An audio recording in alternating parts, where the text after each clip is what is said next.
Eu queria te dizer que essa palavra Pai, ela é uma das formas que Jesus nos ensinou a conversar com Deus. Deus, Pai do nosso Senhor e Jesus Cristo, que enviou o seu Filho para nos revelar quem Ele era, quis que nós também o conhecêssemos como Pai. E para isso leio com você Mateus capítulo 6, versículo 9, somente a primeira parte. Vocês orem assim: Pai nosso que estás nos céus. Pai nosso que estás nos céus. É uma simples oração e certamente o texto mais conhecido da palavra de Deus. E possivelmente o texto mais recitado de todos. Bilhões de pessoas o conhecem.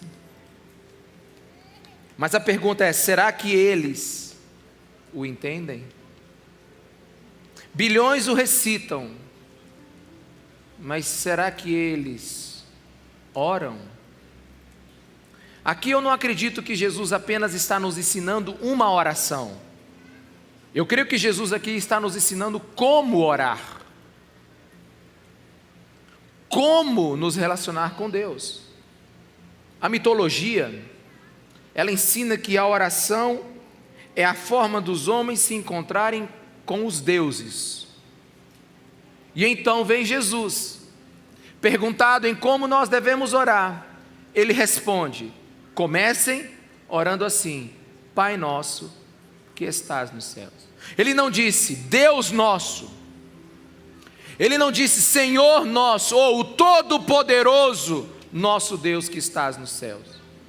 Jesus aqui surpreende toda uma religião, surpreende toda uma nação, e pela primeira vez no judaísmo, no hebraísmo, ele ensina, um rabi, Jesus ensina os seus discípulos a orarem, chamando Deus de Pai.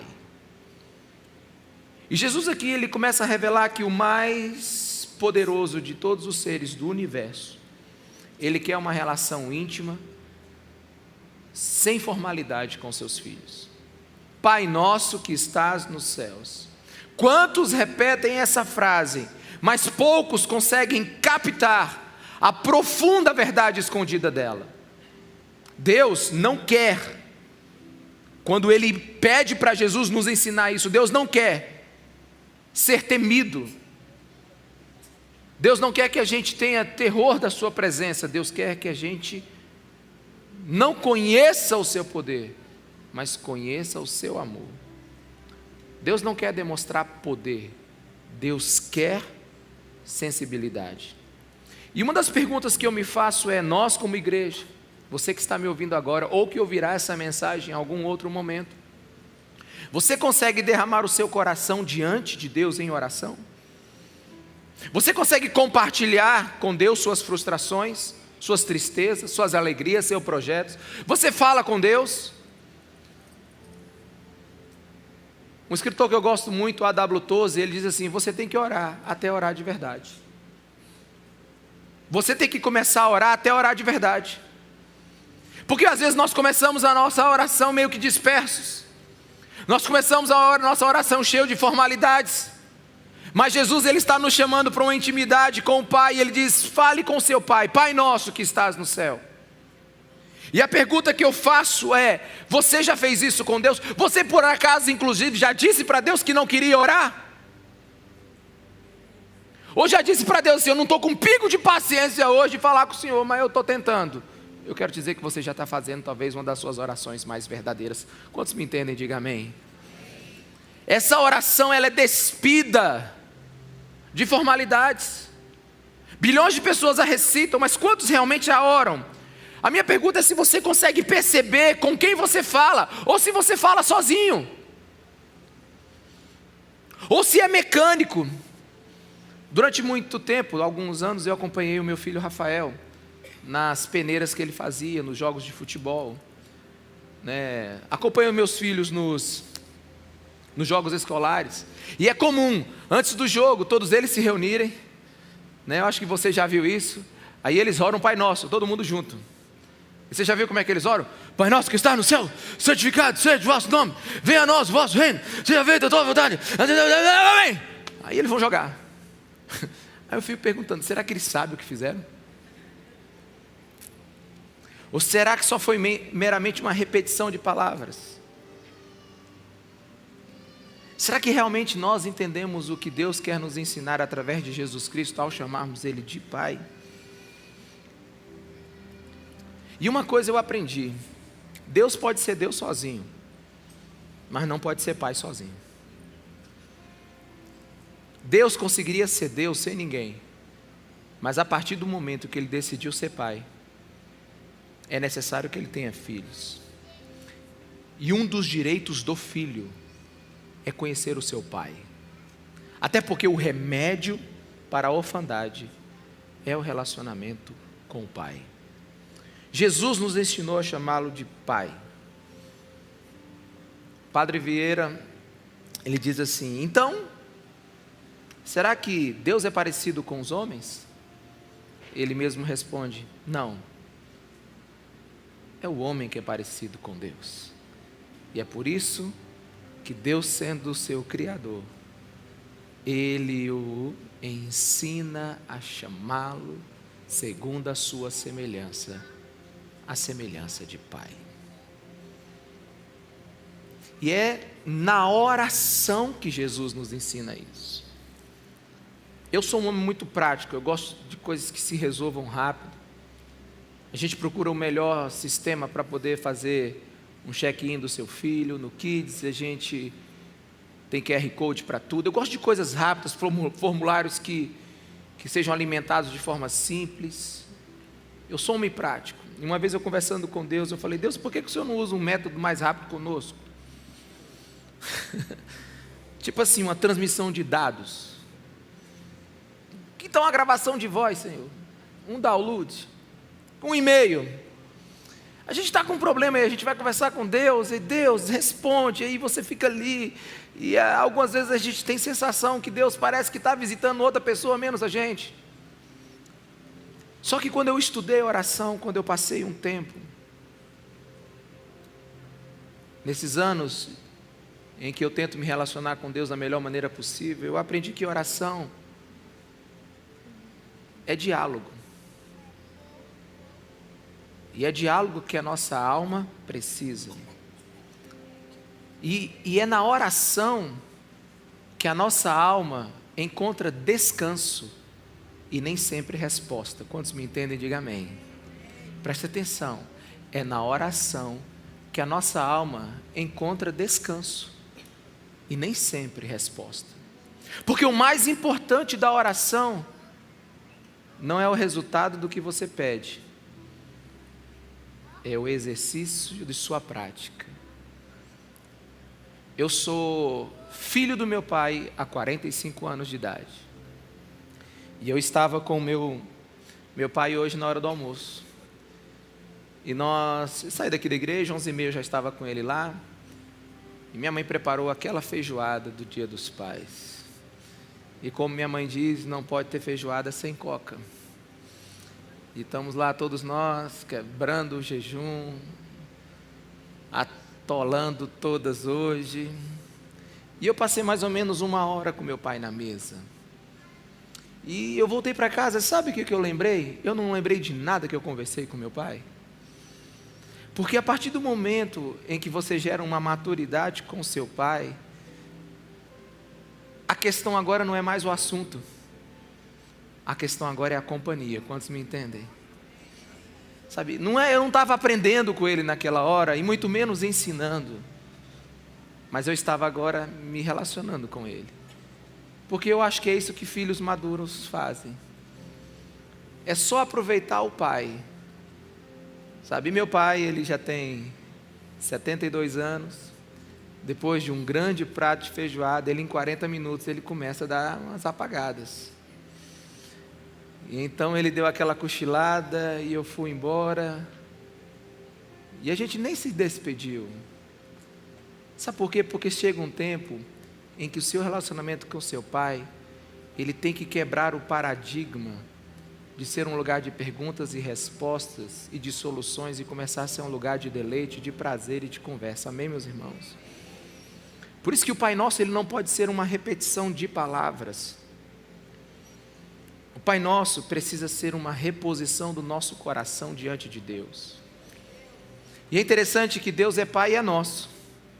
Então, reis e miseráveis, pecadores e puritanos, e por que não vascos e flamenguistas, podem acessá-lo no mesmo momento e no mesmo lugar, aleluia, porque o Pai é nosso, o Pai é de todo mundo.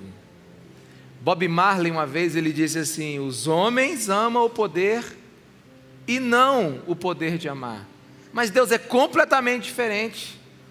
Deus ele não quer demonstrar o poder, até porque essa oração, ela é singela demais.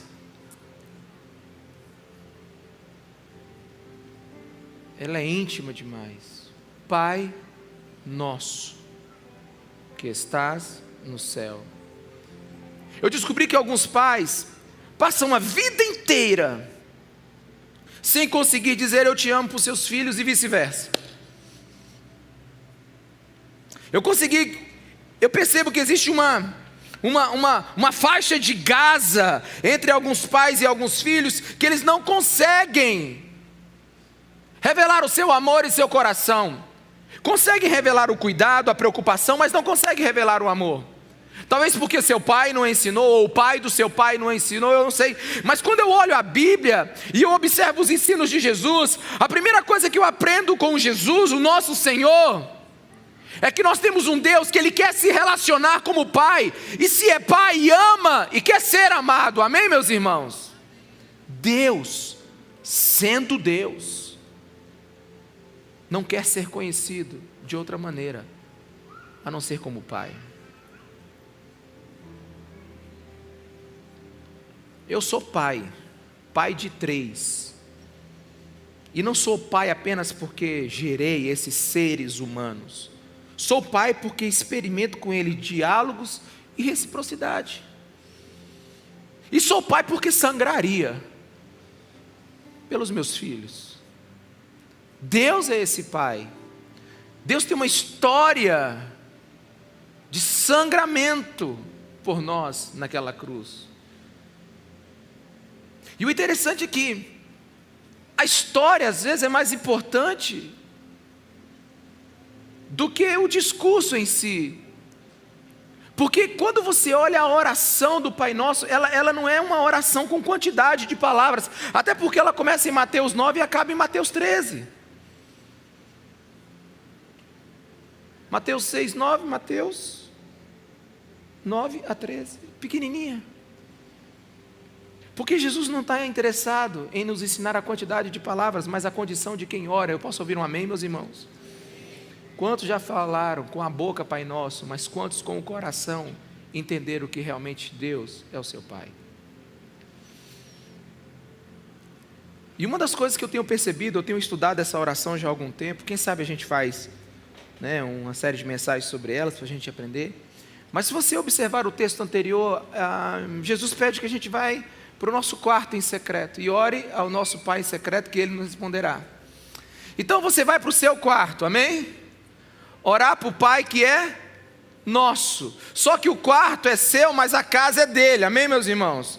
Então nós somos uma família que alguns de nós temos quartos e podemos estar nos nossos quartos, mas oramos na casa do nosso Pai e oramos para o Pai que é nosso, oramos pelo pão que é nosso. E a gente até nisso tem que compreender que a nossa oração, a oração que agrada ao Pai, é uma oração que, embora ela tenha uma individualidade, ela também tem que abençoar a coletividade, amém? Quantos me entendem, diga amém. Nós somos uma família que ora uns pelos outros, o Pai é nosso, né? Até porque se eu ouvir os meus 3 filhos me pedindo algo, e eu não for sábio, um pode me pedir algo que depois ele fique sem ele. Quantos me entendem, diga amém. Então Deus não é um Deus que só responde a você, porque Ele é um Pai nosso. Por isso que as nossas orações também, elas precisam estar coordenadas com a vontade de Deus. Nós somos uma família, e uma família ora para o Pai que é nosso, pelo pão que é nosso, pela alegria nossa. E se ele é nosso, ele não é seu. E se não é seu, ele é livre. Deus é um Deus que ele não aceita que a gente crie fronteiras para Ele. Ele é Deus do diferente. Ele é Deus do outro que é diferente de mim. Amém, meus irmãos? Ele é Deus do outro que pensa diferente a mim. Ou Ele é Deus do outro que pede diferente de mim. Mas todos temos o mesmo Pai. E esse é o propósito de Deus. E Ele está no céu, mas está aqui. Ele está longe, mas está perto. Ele é todo poderoso, mas nos ama. E eu vejo muita gente que não sabe ou não entende e se rebela contra esse Deus. Eu me lembro de uma história de um professor de filosofia, onde um aluno chegou para ele e disse assim: que Deus é esse o seu, professor? Como é que esse Deus pode ser bom, se tanto mal está acontecendo no mundo agora? Me responda, me dê apenas um argumento para provar que esse Deus que você aí está dizendo aí é bom, porque agora o mundo está um desastre. Ele diz: Deus é tão bom, que mesmo Ele sabendo que hoje nessa aula você iria atacar a reputação dele, Ele não te matou de madrugada.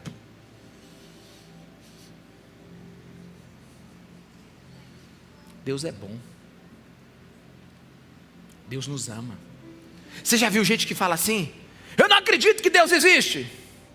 Se Deus existe, eu quero que Ele venha aqui agora, como eu piso numa formiga, Ele pise sobre mim e me mate agora. Aí depois de alguns segundos ele diz assim: viu? Deus não existe. Nada aconteceu. Deus não existe. Mas a pergunta é: ele não conhece Deus. Ele não sabe quem é Deus. Ele não sabe nem de quem ele está falando. A questão toda é que Deus jamais esmagaria alguém que um dia Ele deseja que o chame de Pai. A incredulidade do homem nunca vai diminuir a intensidade do amor de Deus. E por isso tem uma coisa que você precisa entender a partir de agora. Talvez é o ponto de maior importância na sua cabeça hoje, daquilo que Deus está nos ministrando. Oração não muda Deus. Oração muda quem ora.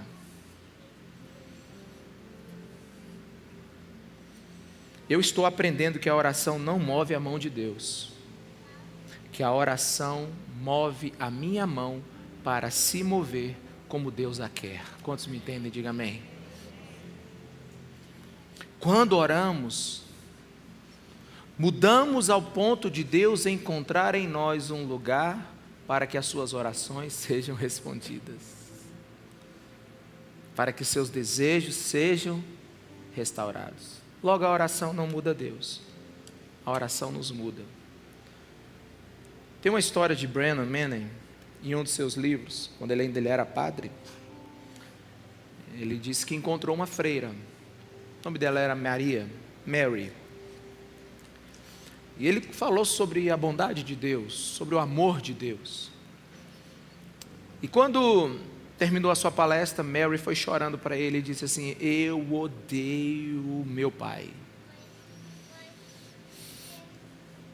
Aos 6 anos ele começou a abusar de mim, aos 12 eu já conhecia todo tipo de perversidade, de imoralidade. E eu, cheia de tristeza, pecado, dor, decidi então pagar pelos meus pecados, vindo para o convento, me tornando freira. Eu estou há mais de 30 anos aqui e eu odeio meu pai. Nunca consegui orar, nunca consegui perdoar meu pai. Não tenho prazer em nada que eu faça e simplesmente acho que sou uma pecadora que não tem jeito para mim. E ela perguntou para ele: o que faço, Breno? Breno, sem saber muito o que dizer, apenas por um impulso, diz assim: eu quero te pedir uma coisa e quero que você se comprometa em fazer algo. Que todas as manhãs, em um só respirar, você diga: Abba, eu sou sua, eu pertenço a ti. Abba, eu sou sua, eu pertenço a ti. Abba é uma palavra que significa paizinho. E ele pediu: faça isso toda manhã, mesmo que você não queira. Deixa ser ministrada pelo seu Pai do céu. Depois de alguns meses ele recebe uma carta contando muitas coisas extraordinárias, e no final da carta está escrito assim: assinada pela irmã Mary, mais conhecida agora como a filhinha amada do papai. Por quê? Porque a oração não muda Deus, a oração nos muda. E a primeira coisa que a oração verdadeira ensinada por Cristo Jesus quer fazer em nós é mudar o nosso entendimento para quem nós oramos.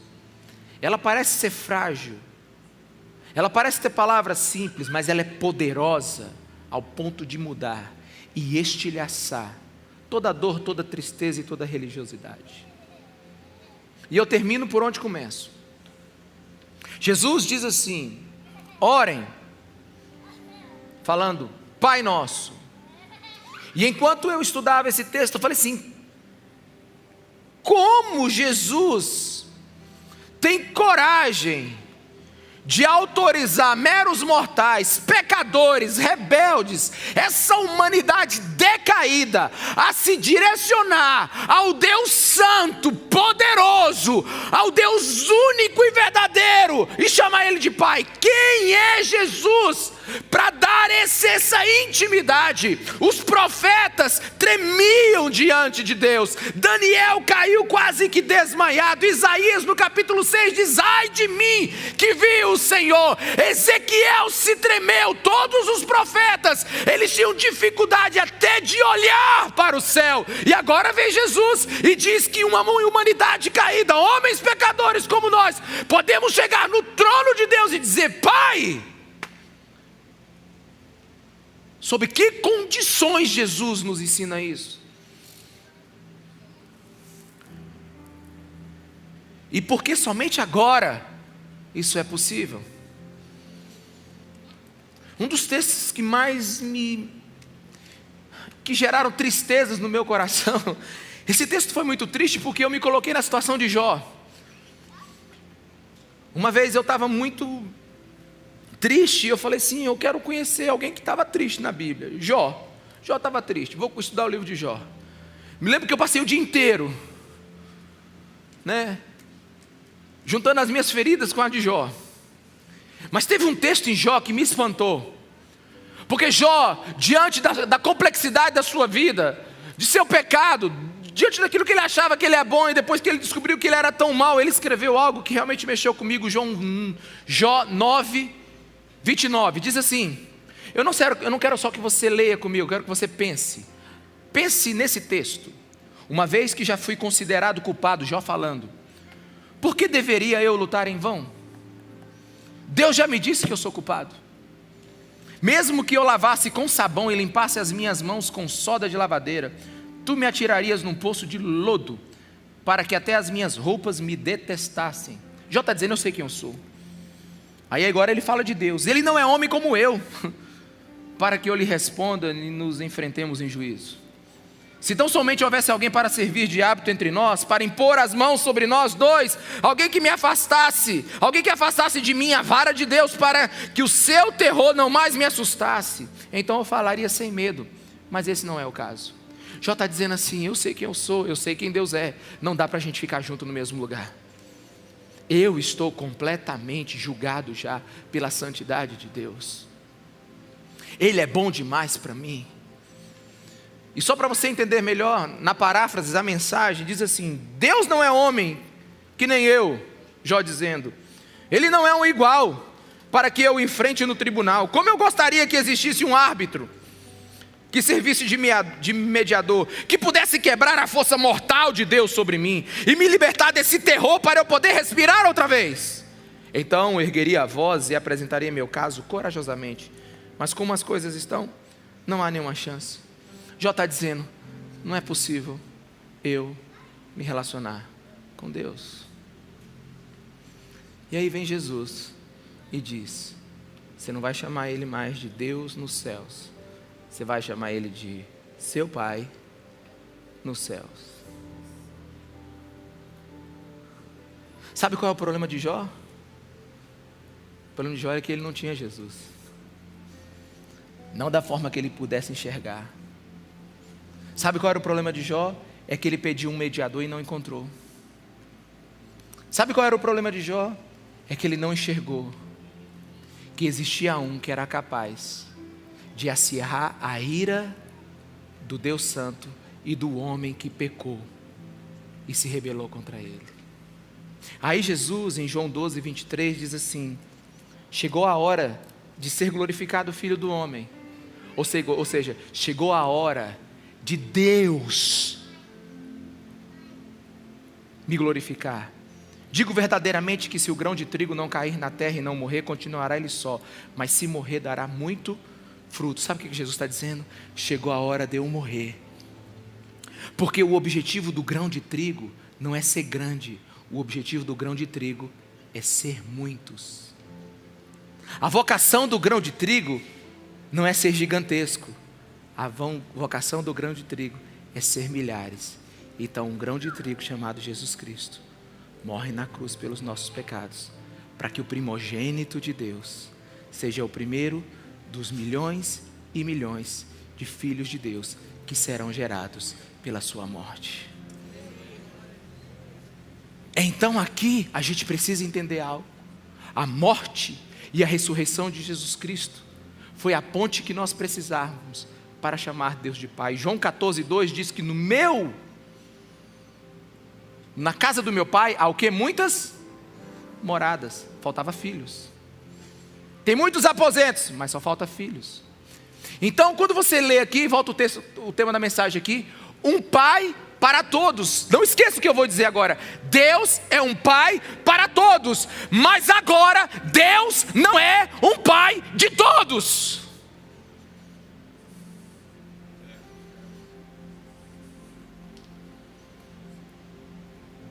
Deus é um pai para todos, mas devido à humanidade caída, o pecado, a rebeldia, Deus não é um pai de todos. Jesus, no Evangelho de João, no capítulo 8, versículo 42, diz assim: disse-lhe Jesus: se Deus fosse o pai de vocês, vocês me amariam, pois eu vim de Deus e agora estou aqui. Eu não vim para mim mesmo, mas Ele me enviou, porque a minha linguagem não é clara para vocês, porque são incapazes de ouvir o que eu digo. Vocês pertencem ao pai de vocês, o diabo, e querem realizar o desejo dele. Pastor, então quem é filho de Deus? Para quem Jesus nos ensinou a orar Pai Nosso? Está aqui Gálatas 3:26. Todos vocês são filhos de Deus. Quem? Mediante a fé em Cristo Jesus, pois que em Cristo foram batizados, de Cristo se revestiram, não há judeu, nem grego, escravo, nem livre, homem, nem mulher, pois todos são um em Cristo, e se vocês são de Cristo, são descendência de Abraão e herdeiros segundo a promessa. João 1,12 diz assim: os que receberam Cristo, os que creram em seu nome, Cristo deu-lhes o direito de se tornarem filhos de Deus. Então Deus é um pai para todos, mas só é pai daqueles que reconhecem Jesus Cristo como seu único e suficiente Salvador.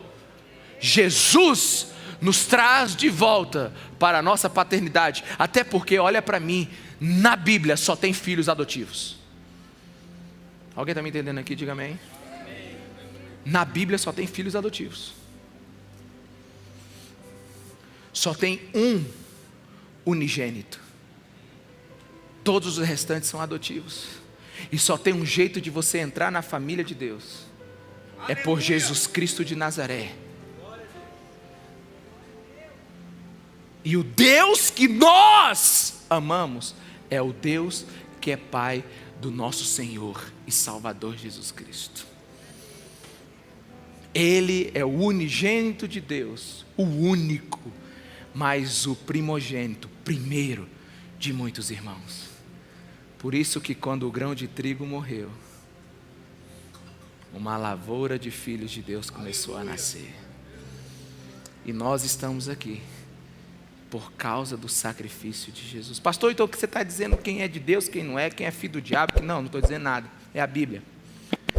Mas eu quero deixar a coisa mais pessoal, porque quem vai decidir mesmo é você.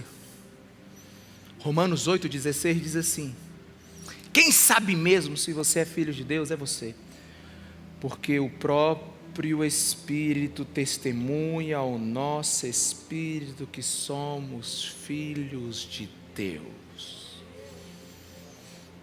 Se somos filhos, então somos herdeiros, herdeiros de Deus e co-herdeiros com Cristo, se de fato participamos dos seus sofrimentos, para que também participemos da sua glória.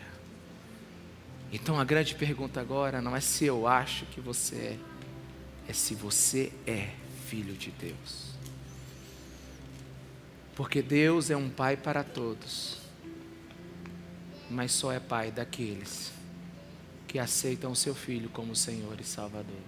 Porque você não tem direito natural de vida eterna. Perdemos lá no Éden, no capítulo 3. O único jeito agora é ser enxertado pelo maravilhoso sacrifício de Jesus naquela cruz. E é por isso que Jesus, ao ouvir do Pai, ensina para eles como orar.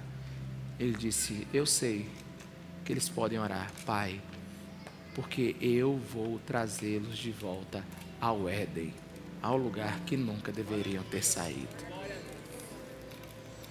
É por isso que é tão poderoso. Veja bem, Deus tem muitos nomes na Bíblia. Jeová Jireh, que significa o Senhor proverá, Gênesis 22. Jeová Nissi, o Senhor é minha bandeira, Êxodo 17. Jeová Shalom, Juízes 6, o Senhor é minha paz. Jeová Sabaote, o Senhor dos exércitos, 1 Samuel 1.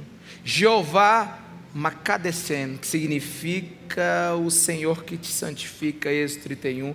Jeová Tsidekenu, o Senhor é a nossa justiça, Jeremias 23. Jeová El Gamoá, que significa o Senhor Deus da recompensa. Jeová Neque, o Senhor que fere. Jeová Chamar, o Senhor que está presente. E aí vai tantos outros. Deus tem muitos nomes, mas Ele decidiu através de Jesus Cristo estabelecer como nós devemos chamá-lo. E deixa eu te dizer uma coisa sobre a oração. A oração vai te dar tudo o que a sua alma precisa. A oração vai te dar o assombro e vai te dar a satisfação. A oração vai te dar o assombro, porque você conhecerá Deus e sua glória. E a oração vai te dar a satisfação, que é satisfazer o desejo da sua alma. É como diz o Salmo 42, a partir do versículo 1: como a corça anseia pelas águas, a minha alma anseia por ti, ó Deus. A minha alma tem sede de Deus, do Deus vivo. Olha só o que Davi está nos ensinando. Ele está dizendo: como um servo sedento, ele se ajoelha para beber no rio. E à medida que o servo se ajoelha para beber no rio, ele glorifica a existência do rio, mas ao mesmo tempo que ele glorifica a existência do rio, ele satisfaz a sua alma. Então existe um câmbio entre glória e satisfação, entre glória e desejo. A postura do servo em reconhecer que ele não vive sem o rio, e também a alegria de beber e matar a sua sede, é a mesma postura do cristão quando ele dobra os seus joelhos e Deus se revela para ele em glória, em misericórdia, em amor, como o Pai que Ele ama, mas também satisfaz as carências da alma, satisfaz o Pai que Ele não teve nessa terra, a dor que Ele não teve que Ele está passando, a falta, porque a oração não é para mudar a sua vida, é para mudar você. A oração é para preencher você. Até porque se Deus responder tudo o que você deseja, vai faltar algo para alguém. Alguém está me entendendo aqui, meus irmãos?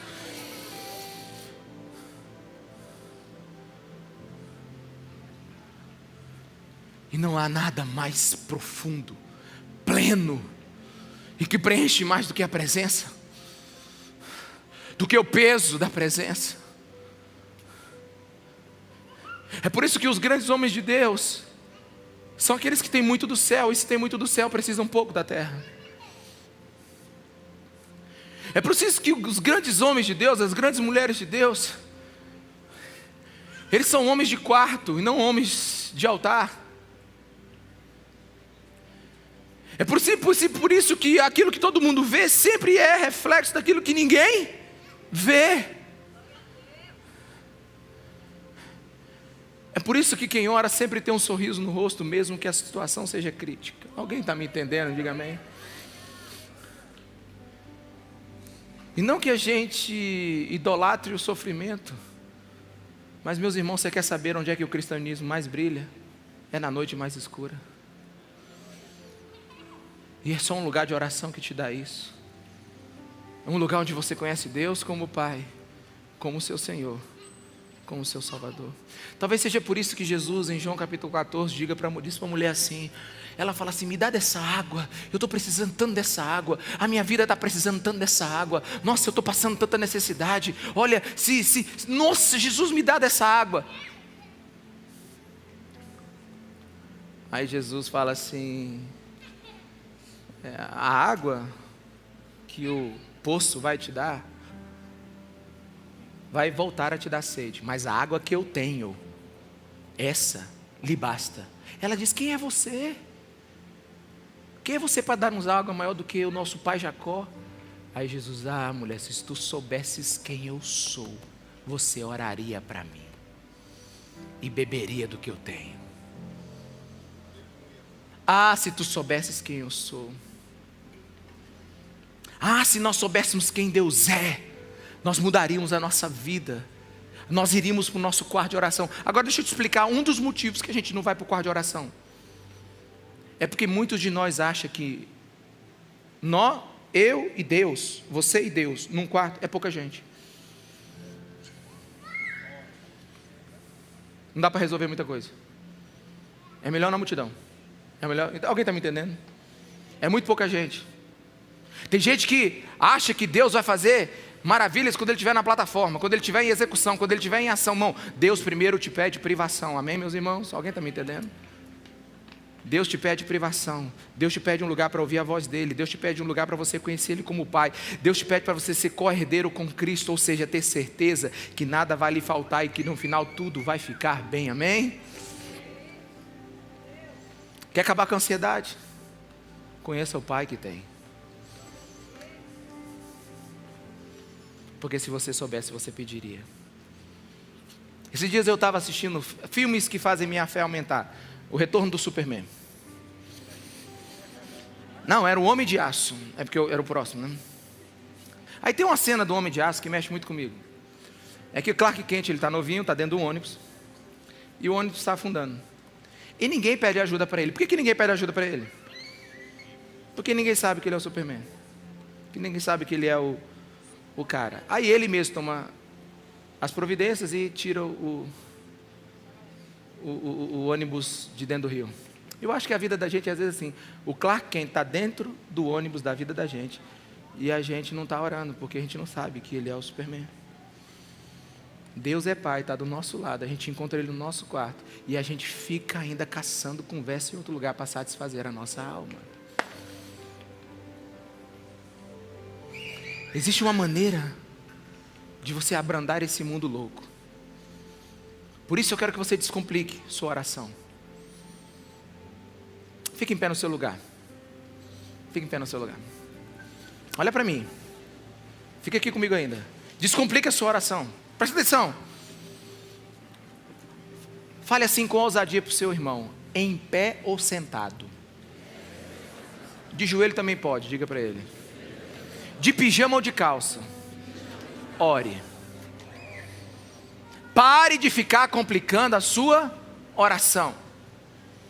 Porque a oração de Deus para nós, ensinada para Jesus a nos ensinar, é uma oração despida de formalidade.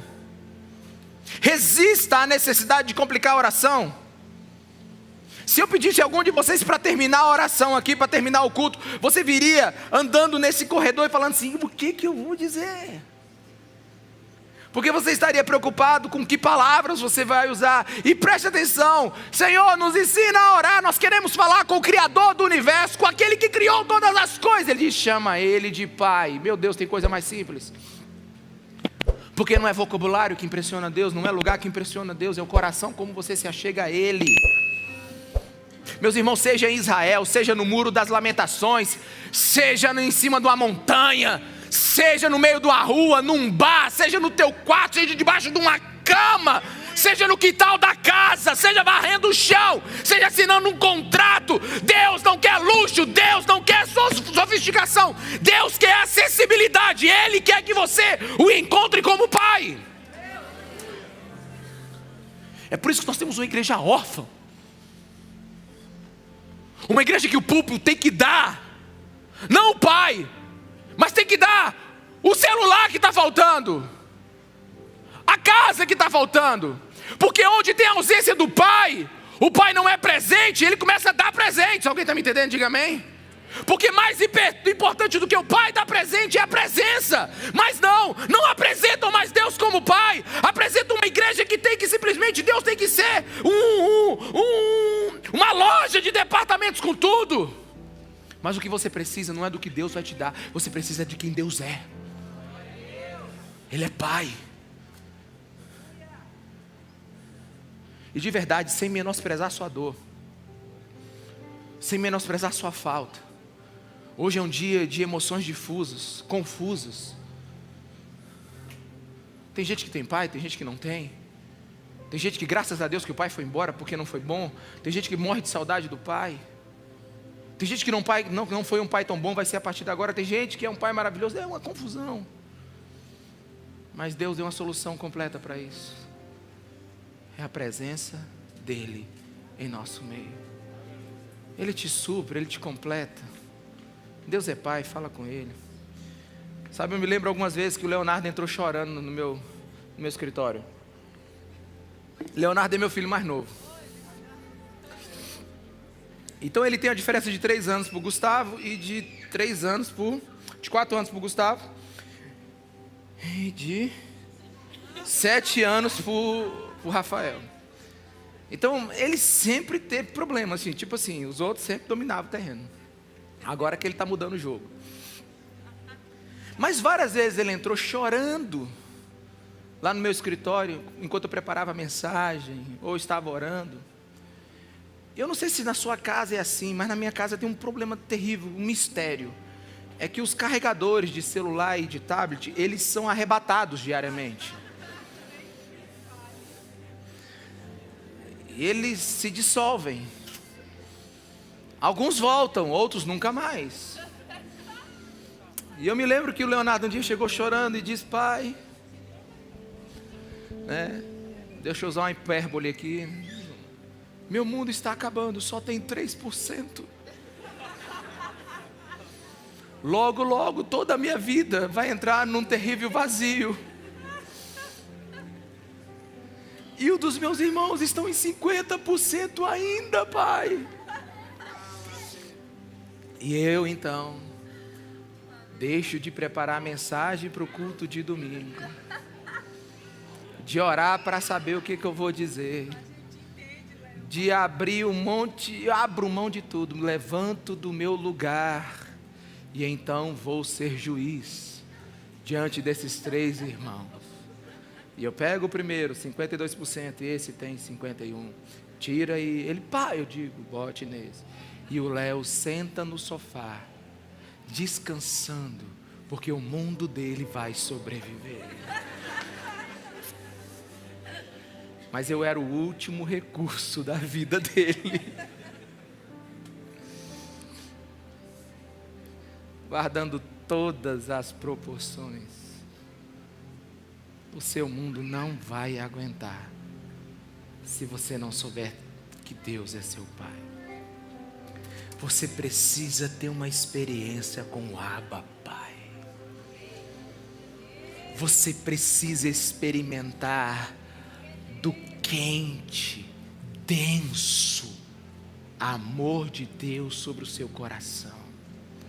Sabe, você só vai aguentar esse mundo surtado Você só vai aguentar esse mundo surtado, esse mundo louco, se você ir para o seu quarto e em silêncio ouvir a voz do seu Pai. Meus irmãos, a autobiografia de Martin Luther King conta uma das histórias que é muito forte. Ele estava no meio de sua campanha pelos direitos dos negros, os direitos civis, pelo exercício da democracia, e ele estava sendo ameaçado por todos os lados. E um dia, sentado na mesa de jantar com sua família, ele recebe uma ligação e diz: Martin, se você não parar, nós mataremos os seus filhos, nós mataremos a sua esposa, nós mataremos sua família, nós mataremos todos os que você ama. E ele bateram o telefone na cara dele. A esposa percebeu que ele ficou abatido e ela perguntou: o que foi, amor? Ele disse: nada. Não comeu mais nada a partir daí, pediu que a família toda fosse para o quarto, ele queria meditar. E então, em sua autobiografia, ele conta que ele fez a primeira oração, talvez a força da linguagem dele, mas pela primeira vez ele orou, de verdade. Ele disse: Senhor, eu já preguei o teu nome nessa nação, eu já falei sobre o teu nome em todos os lugares, eu sou conhecido, todas as pessoas têm uma expectativa sobre mim, mas eu estou com medo, eu estou fazendo o que é certo, e eu preciso que hoje o Senhor fale o meu nome. Eu preciso ouvir a voz do meu Pai hoje. Se eu sou seu filho, diga o meu nome, diga que eu estou certo, diga que o caminho é esse. E ele disse que naquela noite ele teve uma experiência poderosa com Deus, e o pai dele sentou naquela mesa e o consolou, e no outro dia ele continuou a obra que ele tinha destinado a ele. A Bíblia diz que Jacó lutou com um anjo. Eu não sei como é que é isso, não consigo discernir como é que um humano luta com um anjo, né? Eu não sei se o anjo era Jesus, eu não tenho teologia para te dar certeza ou conversar mais sobre isso, mas a Bíblia diz que Jacó lutou com o anjo a noite inteira, e ele disse o quê? Enquanto você não me abençoar, você o quê? Não vai. E o anjo então diz para ele: o teu nome não é mais Jacó, teu nome agora é Israel. Então Jacó solta o anjo vai embora. O que aconteceu ali? Qual era a bênção? Qual era a bênção? Qual era a bênção? A bênção não foi ouro nem prata, foi a voz de Deus falando quem ele era. Eu te conheço, você não é mentiroso, você é meu filho, você é Israel, você é filho da promessa. Eu sou um Deus de geração, Deus de Abraão, Deus de Isaac, e agora eu sou Deus de Jacó. Ah, meus irmãos, enquanto você não ouvir a voz do seu pai, os seus joelhos vão tremer. Enquanto você não ouvir a voz do seu pai, a tua fé vai vacilar. Enquanto você não ouvir a voz do seu pai, você vai precisar de coisas desse mundo. A gente vai ter um cristianismo simplesmente natural, formal. A gente vai ser simplesmente um monte de gente que se reúne no lugar. Mas no dia que um monte de gente que se reúne no lugar ouve a voz do pai, nós não somos mais um monte de gente no lugar, nós somos uma família de muitos filhos de um único pai. E é isso que Deus está fazendo nesse tempo, uma família de muitos filhos. Mas lembre-se, Deus é um pai para todos, mas não pai de todos. E só em Jesus Cristo de Nazaré nós o temos. Nós somos adotados. E o meu desejo é que nessa noite muitos sejam adotados aqui nesse lugar.